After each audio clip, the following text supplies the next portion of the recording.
Welcome back to another technical deep dive here in the debug zone. Today, we're tackling a big question and breaking it down with insights from other users. Hopefully this clears up some misconceptions and helps you get the answer you need. So buckle up, stay a little curious, and let's jump right in.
And that's a wrap.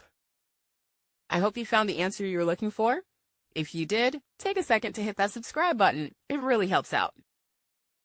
And let me know in the comments which solution worked best for you. See you next time in the debug zone.